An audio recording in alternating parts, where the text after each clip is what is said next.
అగో అట్లెట్లా మాట్లాడుతుంది, ఇట్లెట్లా మాట్లాడుతుంది, పార్టీకి వ్యతిరేకంగా మాట్లాడుతుంది. అరే నేను కాంగ్రెస్ పెద్దల మీద ఒత్తిడి తీసుకొస్తుంటే బీసీలకు 42% అమలు చేయాలంటే ఏది పడితే అది చిల్వల్ పల్వల్గా నా మీద రాపించడం, ప్రచారం చేయడం, చాలా దారుణమైనటువంటి పనులు పార్టీలో ఉన్నటువంటి కొందరు పని కట్టుకొని కత్తి కట్టుకొని నా మీద చేయడం జరిగింది.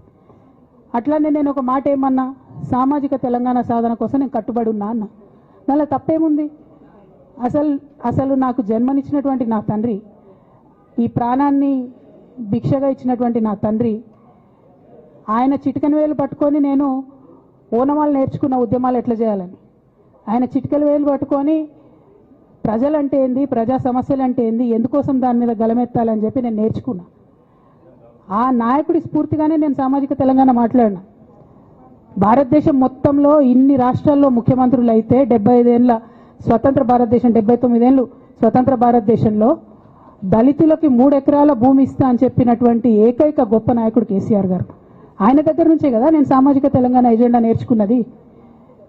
బీసీలకు ఎవరు వృత్తి పనిదారులు ఉంటే వాళ్ళకి చేయూతనిస్తా అని చెప్పినటువంటి ఏకైక ముఖ్యమంత్రి కేసీఆర్ గారు. చెప్పినట్టుగా డబ్బులు ఇచ్చిండు కూడా, ప్రతి కులాన్ని కాపాడుకునే ప్రయత్నం చేసిండు. అది కాదా సామాజిక తెలంగాణ? నేను మే 1 నాడు లేబర్ డే రోజు మాట్లాడితే దాన్ని చిల్వల్ పలువలు చేసి సామాజిక తెలంగాణ పేరుతోని కవిత పార్టీ పెడుతుందని చెప్పి నేను నిన్న చెప్పిన 2 పేర్లు పని కట్టుకొని నా మీద దుష్ప్రచారం చేసిండ్రు. నేనేమైనా తప్పు మాట్లాడినా? బీఆర్ఎస్ పార్టీ వ్యతిరేకమా సామాజిక తెలంగాణ నినాదానికి? బీఆర్ఎస్ పార్టీకి సామాజిక తెలంగాణ అవసరం లేదా?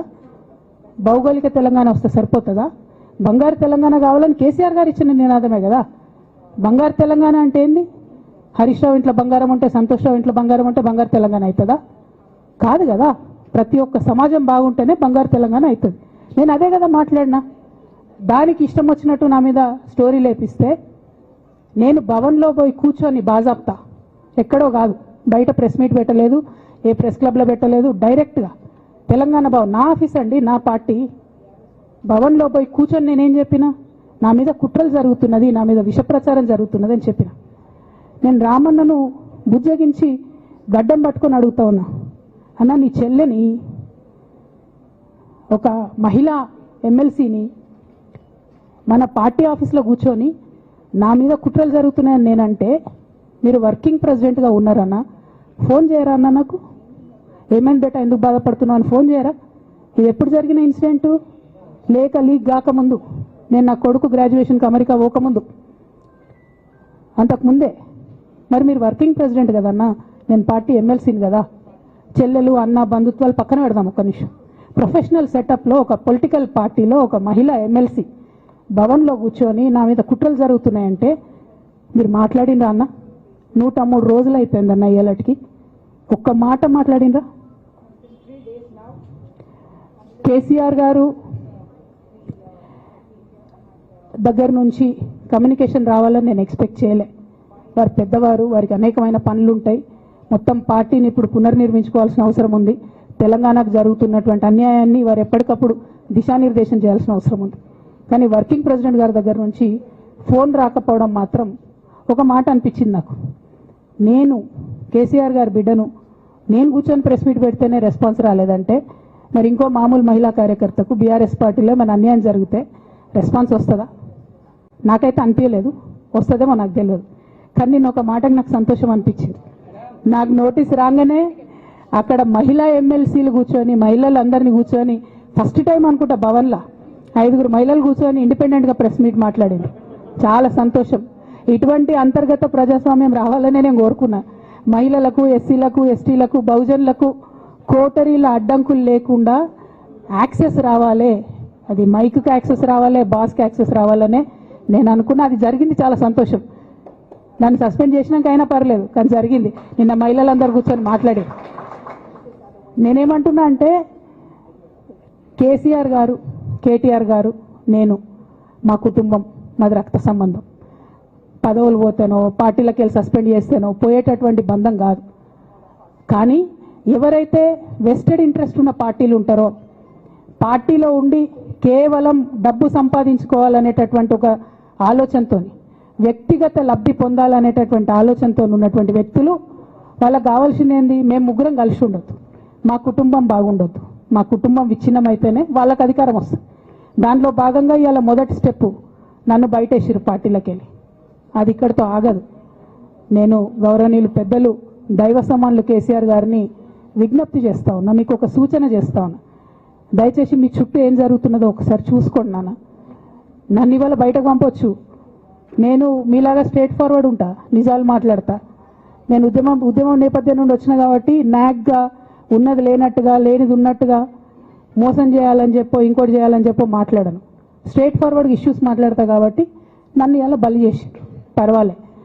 కానీ రేపటి నాడు ఇదే ప్రమాదం రామన్నకు కూడా పొంచుంది, రేపటి నాడు ఇదే ప్రమాదం మీకు కూడా పొంచుంది. అల్టిమేట్గా బీఆర్ఎస్ పార్టీని హస్తగతం చేసుకోవడానికి జరుగుతున్నటువంటి కుట్రలో భాగంగానే ఇవాళ నన్ను ఎలిమినేట్ చేయడం జరిగింది. నేను ఇవాళ ఓపెన్గా అడుగుతా ఉన్నాను, హరీష్ రావు గారికి నేను సూటి ప్రశ్న వేస్తున్నా, ఈ రాష్ట్ర ముఖ్యమంత్రి రేవంత్ రెడ్డి గారికి కూడా నేను సూటి ప్రశ్న వేస్తున్నా. నా మీద కుట్రలు ఎప్పటి నుండి ప్రారంభమైనాయి? ఎప్పుడైతే హరీష్ రావు గారు రేవంత్ రెడ్డి గారు ఒకే ఫ్లైట్లో హైదరాబాద్ నుండి ఢిల్లీకో, ఢిల్లీ నుండి హైదరాబాద్లో ఒకే ఫ్లైట్లో వాళ్ళిద్దరు ప్రయాణం చేసి వచ్చినప్పుడు హరీష్ రావు గారు రేవంత్ రెడ్డి గారు కాలు పట్టుకొని సరెండర్ అయినాక ఈ కుట్రలు స్టార్ట్ అయినాయి, నా మీద ఈ స్టోరీలు స్టార్ట్ అయినాయి, మా కుటుంబాన్ని విడగొట్టాలనేటటువంటి కుట్ర స్టార్ట్ అయింది. నేను ఛాలెంజ్ చేస్తా ఉన్నా, రేవంత్ రెడ్డి గారు మీరు చెప్పండి, ఆ ప్రయాణం జరిగిందా జరగలేదా? హరీష్ రావు గారు మీరు చెప్పండి, ఒకే ఫ్లైట్లో మీరు రేవంత్ రెడ్డి గారితో కలిసి వచ్చిండ్రా రాలేదా? ఆ తర్వాత నుండే నా మీద ఈ కుట్రలు జరుగుతున్నాయా లేదా? సరెండర్ అయింది మీరు. ప్రతి ఒక్క విషయంలో దాదాపు ఒక 7-8 ఇష్యూస్ ఉన్నాయి, ఇన్సిడెంట్స్ ఉన్నాయండి. అఫీషియల్ పిఆర్ఓ ట్వీట్ చేస్తాడు, Congress party official PRO tweet చేస్తాడు, ముఖ్యమంత్రి గారు పిఆర్ఓ, ఈ పాల వ్యాపారంలో అవినీతి జరిగిందని. తెల్లారి 2-3 పేపర్లలో వస్తుంది, 3వ రోజుకి మాయమైపోతుంది. అదే కేటీఆర్ గారినేమో 3 సార్లు విచారణ పేరుతో పిలిచి వేధిస్తారు. అంటే కేసీఆర్ కుటుంబం నికార్స్గా బరిగీసుకొని కాంగ్రెస్ పార్టీతో రేవంత్ రెడ్డితో కొట్లాడుతున్నాం కాబట్టి మా మీదనేమో కుట్రలు జరుగుతాయి, మా మీదనేమో కేసులు పెడతారు. మీ మాత్రం 1 or 2 days హెడ్లైన్స్ వస్తే తర్వాత న్యూస్ గాయబవుతుంది. ఎన్ని జరగలే చెప్పండి హరీష్ రావు గారి విషయంలో? ఫస్ట్ పాల వ్యాపారం మీద ఏమొచ్చినాయి ఆరోపణలు? ఆనాడు బీఆర్ఎస్ పార్టీ గవర్నమెంట్లో SC ST BC హాస్టళ్లకు Harish Rao గారి పాల వ్యాపారం నుంచి పాలు సప్లై చేసిరనే ఆరోపణలు అయోధ్య రెడ్డి గారు ట్వీట్ చేసిండ్రు. గతం 2 రోజులు పోయింది ఆరోపణ. ఎందుకు? సరెండర్. నెక్స్ట్ ఒక అభియోగం చేసిరు ముఖ్యమంత్రి గారు, రంగనాయక్ సాగర్ దగ్గర ఈయన ఫామ్ హౌస్ ఉంది, అది ప్రభుత్వ భూమి, కబ్జా చేసిండని. 1 day headline, 3rd day news గాయబ్, నో కేస్ నథింగ్. కేటీఆర్ పరిస్థితి ఏంటి? ఎన్ని కేసులు పెట్టిరు కేటీఆర్ అన్న మీద? ఎన్నిసార్లు పిలిచిండు విచారణకు? ఇవన్నీ పక్కన పెడదాం, నిన్నటి లేటెస్ట్ ఇష్యూ మాట్లాడదాం. కాళేశ్వరం కానీ ఇంకోటి కానీ ఏ ప్రభుత్వంలో అయినా పొలిటికల్ పాలసీ చేసేవాళ్ళు, విధానపరమైన నిర్ణయాలు తీసుకునే వాళ్ళు ముఖ్యమంత్రులు ఉంటారు. కింద ఉన్నటువంటి మంత్రులు దాన్ని ఎగ్జిక్యూట్ చేయాలి. కేసీఆర్ గారు ఒక పాలసీ డెసిషన్ తీసుకున్నారు, నేను కాళేశ్వరం ప్రాజెక్టు కడతా, దానికి ఇన్ని డబ్బులు ఇస్తా అని. ఆనాడు మంత్రి ఎవరు? ఎగ్జిక్యూషన్ చేయాల్సింది ఎవరు? 2014 నుంచి 2018 వరకు తుమ్మిడిహెట్టి దగ్గర నుంచి మేడిగడ్డకు స్థలం మార్చినప్పుడు మంత్రి ఎవరు? ప్రాజెక్టులు డిసైడ్ చేసినప్పుడు మంత్రి ఎవరు? అన్ని మీటింగ్లు టెక్నికల్ ఇష్యూస్ చూసుకోవాల్సింది ఎవరు? ఇవన్నీ రేవంత్ రెడ్డి గారు మాట్లాడారు. నేను మొత్తం అసెంబ్లీ స్పీచ్ చూడరు మీరు, వీళ్ళ మ్యాచ్ ఫిక్సింగ్ అనేది మీకు తెలిసిపోతుంది. ఏం మాట్లాడరు ఆయన. ఎంతసేపు కేసీఆర్ కాళేశ్వరం కట్టిండు, కేసీఆర్ కుటుంబం 1,00,000 కోట్లు తిన్నది. అరే 2007 నుంచి ఇప్పటివరకు కాళేశ్వరం 1,00,000 కోట్లు కూడా ఖర్చు కాలే. 1,00,000 కోట్లు ఖర్చు కాని ప్రాజెక్టులో 40 లక్షల ఎకరాలకు నీళ్ళీయంగా కూడా 1,00,000 కోట్ల అవినీతి అయింది అంటారు రేవంత్ రెడ్డి గారు. దాన్ని మళ్ళీ ఓన్లీ కేసీఆర్ గారి గురించి చెప్తారు, హరీష్ రావు గారి గురించి మాట్లాడరు. ఎందుకంటే ఇంటర్నల్ అండర్స్టాండింగ్ ఉంది వీళ్ళిద్దరికి. నేను రామన్నను ఒకటే రిక్వెస్ట్ చేస్తున్నా, అన్న ఇవాళ మీతో బాగున్నట్టు వాళ్ళు నటించవచ్చు, హరీష్ అన్న కావచ్చు, సంతన్న కావచ్చు, కానీ వాళ్ళు మన మంచి కోరుకునే వాళ్ళు కాదు, వాళ్ళు తెలంగాణ ప్రజల మంచి కోరుకునే వాళ్ళు కాదు, వాళ్ళు కేసీఆర్ గారి మంచి కోరుకునే వాళ్ళు కాదు. వాళ్ళను మీరు దూరం పెట్టి రాజకీయంగా తెలంగాణ రాష్ట్ర సమితిలో ఇప్పుడు బీఆర్ఎస్లో పనిచేస్తున్నటువంటి హార్డ్ కోర్ కార్యకర్తలను దగ్గరికి తీసుకొని ప్రజా ఉద్యమాలు తీసుకొని ప్రజల దగ్గరికి పోతేనే మన పార్టీ బతుకుంటుంది, నాన్న పేరు బాగుంటుంది. ఇవాళ నాన్నకు సిబిఐ అనేటటువంటిది వచ్చిందంటే అది కేవలం హరీష్ రావు గారు, సంతోష్ రావు గారి అవినీతి వల్లనే వచ్చిందని మళ్ళొకసారి నేను ఘంటాపదంగా చెప్తున్నాను. ఇంకా గమ్మత్ ఏంటంటే ఇదే హరీష్ రావు గారు వాళ్ళ ఫాలోవర్స్ అంతా నిన్నటి నుంచి చెప్తున్నారు హరీష్ అన్న చాలా కష్టపడ్డాడు, డే 1 నుంచి ఉన్నాడు అని. డే 1 నుంచి లేడండి. చాలామంది రిపోర్టర్లకు తెలుసు, సీనియర్ రిపోర్టర్లకు డే 1 నుంచి లేదు. పెద్దసారు టీడీపీ నుంచి బయటకు వస్తుంటే మామయ్య మనకెందుకు, డిప్యూటీ సీఎం మనం ఎందుకు రాజీనామా చేయాలి, ఈ ఉద్యమం ఏమవుతుందో, ఈ పార్టీ ఏమవుతుందో మనకు రిస్క్ ఎందుకని ఆనాడు ఈనాడు పేపర్లో వచ్చింది. 1.5 కోటి తీసుకొని వ్యాపారం చేసుకుందామని హరీష్ రావు గారు ఎక్కడికో పోయిందని కూడా వచ్చింది. కటింగ్ కోసం వెతికిన దొరకలేదు, దొరికినప్పుడు ఎప్పుడో ట్వీట్ చేస్తుంది నేను. బీఆర్ఎస్ పార్టీ ఆనాడు టీఆర్ఎస్ పార్టీ పెట్టినాక 9-10 నెలల తర్వాత వచ్చిన హరీష్ రావు గారు డే 1 నుంచి లేరు. నమ్మకం లేకుండా ఆయన పార్టీ నిలబడుతుందో ఉంటుందో పోతుందో అని. ఓకే అయిపోయింది. రాగానే సారు పెద్ద హృదయం కాబట్టి క్షమించిరు, దగ్గర తీసుకున్నారు, ఎమ్మెల్యే కాకముందే మంత్రి ఇచ్చిర్రు, అన్ని రకాలుగా ఆదరించిరు, అన్నీ చేసిండ్రు. ఎప్పుడైతే పార్టీకి ఒక్క క్షణం చెడ్డ పేరు వచ్చిందో ఎక్కడ పోయిండండి ఈయన? చక్కగా పోయి వైఎస్ రాజశేఖర రెడ్డిని కలవలే? మీ అందరికి గుర్తులేదు ఆ ఫోటో? సీనియర్ నాయకులందరికీ బాగా మాట్లాడతారు, అన్ని దగ్గర ఉన్నా, నేనే ఉన్నా, నేను ఎక్కడ లేను. నిన్న పాపం చాలా మంది ఈ కొత్త కొత్త సోషల్ మీడియా పిల్లలు ఉన్నట్టు వాళ్ళకి హిస్టరీ తెలియదు అనుకుంటా, అందుకే చెప్తున్నా ఇవాళ. అదేవిధంగా నేను పెద్ద ట్రబుల్ షూటర్ అంటాడు. ట్రబుల్ షూటర్ కాదు, ఈజ్ ఎ బబుల్ షూటర్. ఆయన ఏంటంటే ట్రబుల్ ఆయన్నే క్రియేట్ చేస్తాడు, చేసి నేనే సాల్వ్ చేసినట్టు నటిస్తాడు. నేను లేటెస్ట్ ఎగ్జాంపుల్ చెప్తా పట్టురు. నేను మొన్న దాసోజు శ్రవణ్ అన్న ఎలక్షన్ ఎమ్మెల్సీ ఎన్నికలలో బీఆర్ఎస్ పార్టీ డిసైడెడ్ ఒకటే క్యాండిడేట్ని పెడదామని. కానీ హరీష్ రావు గారు ఇంటర్నల్గా బీజేపీ వాళ్ళతో మాట్లాడుకొని ఏం చెప్తారంటే, మీ దగ్గర నుంచి ఒక క్యాండిడేట్ని ఇవ్వండి, నేను మామయ్యని కన్విన్స్ చేసి రెండో క్యాండిడేట్కి పెట్టిస్తా అంటే he wants to create a trouble. ఈ క్రైసిస్లో ఆల్రెడీ మన పార్టీలోకి వెళ్ళి 10 మంది ఎమ్మెల్యేలు వెళ్ళిపోయినాక, 38 మందిలో 10 మంది పోయినాక నువ్వు ఇంకో సెకండ్ క్యాండిడేట్ని పెడితే ఎంత కన్ఫ్యూజన్ అవుతుంది? ఎవరెవరు ఎటెట్ ఓట్లు వేస్తారు? అంటే హార్స్ ట్రేడింగ్కి ఈయన ట్రబుల్ షూటర్ గారు ట్రబుల్ని ఓపెన్ చేస్తారు అన్నట్టు. నాకెందుకో లక్కీగా ఒక బీజేపీ ఎమ్మెల్యే గారు ఫోన్ చేసి, అక్క మరి పెద్దసారి పర్మిషన్ ఉందా హరీష్ అని ఇట్లా అంటున్నారంటే, నేను డైరెక్ట్గా పెద్దసారికే ఫోన్ చేసి నాన్న మరి ఇట్లా అంటున్నారు, మనం సెకండ్ క్యాండిడేట్కి పర్మిషన్ ఇస్తారంటే, nothing doing, only Shravan will get elected, ఎవరు చెప్పారు మీకు అన్నారు. అంటే నేను ఆ విషయం వెంటనే అటువైపు కన్వే చేసిన, లేదండి మాకు అట్లాంటి ఆలోచన లేదు. ఎందుకు ఈ రీసెంట్ ఎగ్జాంపుల్ చెప్తున్నా ఇవాళ అంటే, హరీష్ రావు గారు ట్రబుల్ క్రియేట్ చేసి ట్రబుల్ని మాఫీ చేసినట్టుగా ప్రయత్నం చేస్తారు. బీఆర్ఎస్ కార్యకర్తలందరికీ నేను నా తమ్ముళ్ళకి రిక్వెస్ట్ చేసి చెప్తున్నా, మా చెల్లెలకు రిక్వెస్ట్ చేసి చెప్తున్నా, మీకు పెద్ద స్థాయిలో జరిగే అన్ని విషయాలు తెలియకుండా అందరూ మన వెల్ విషర్స్ అనుకుంటారు. మీ తప్పు కాదు, ఎందుకంటే కేసీఆర్ సార్ అంత ఓపెన్ మైండ్తో ఓపెన్ హార్ట్తో ఉంటారు కాబట్టి బీఆర్ఎస్లో ఉన్న అందరూ అట్లే ఉంటారు అనుకుంటారు. కానీ చాలా మందికి చాలా హిడెన్ ఎజెండాస్ ఉన్నాయి. ఓ పక్క కాంగ్రెస్తో కలిసి ఉన్నారు, ఇంకో పక్క బీజేపీతో మాట్లాడుతున్నారు, ఎవరితో అవసరమైతే అటు మాట్లాడుతున్నారు. అదేవిధంగా 2018 ఎన్నికలలో హరీష్ రావు గారు 20-25 మంది ఎమ్మెల్యేలకు ఎన్నికలలో అడిషనల్ ఫండింగ్ ఇచ్చారు, పార్టీ ఇచ్చింది కాకుండా. ఏడికేళ్ళు వచ్చినాయి హరీష్ రావు గారికి అన్ని డబ్బులు? 100% కాళేశ్వరంలో జరిగిన అవినీతి నుంచి వచ్చిన డబ్బులే. ఆయన ఆలోచన ఏం చేసిందంటే, ఏమన్నా కొద్దిగా అటు ఇటు అవుతుందేమో రిజల్ట్, నా దగ్గర ఎమ్మెల్యేస్ ఉండాలని ఆలోచన చేశాను.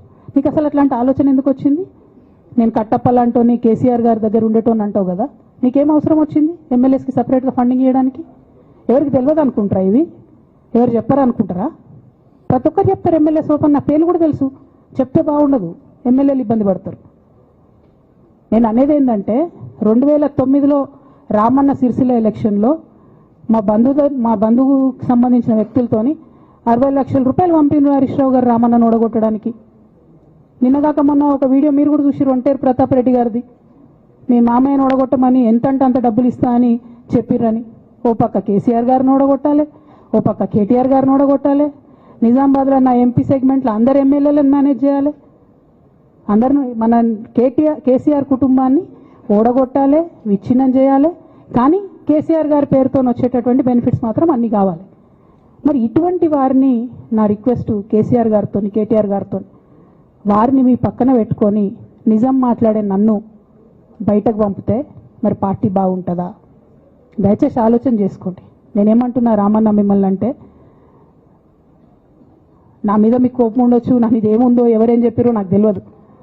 నేను మాత్రం నా ప్రాణం పోయినా కేసీఆర్ గారికి హాని జరగాలని కానీ, కేటీఆర్ గారికి హాని జరగాలని కానీ కోరుకోను. అది నా నైజం కాదు. ఆడపిల్లలకు అట్లుండదు, ఆడపిల్లలు ఇల్లు బాగుండాలనుకుంటారు.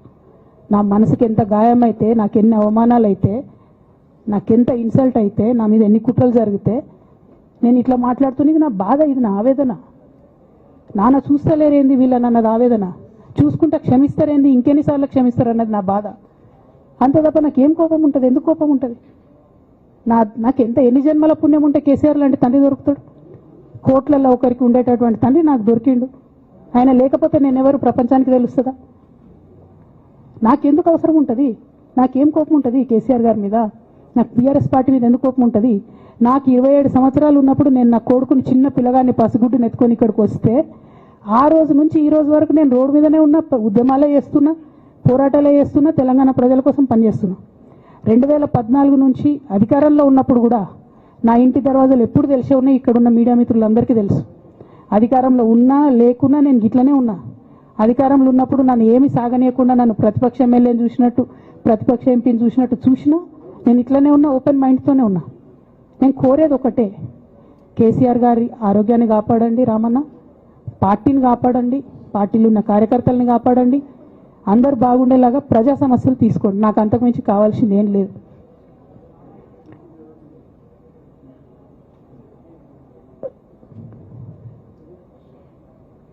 కానీ మొన్న అసెంబ్లీలో అర్ధరాత్రి దాకా పెట్టి రేవంత్ రెడ్డి గారు కేసీఆర్ గారిని తిడుతుంటే దయ్యాలు వేదాలు వాళ్ళు ఇస్తున్నట్టు అనిపించింది నాకైతే.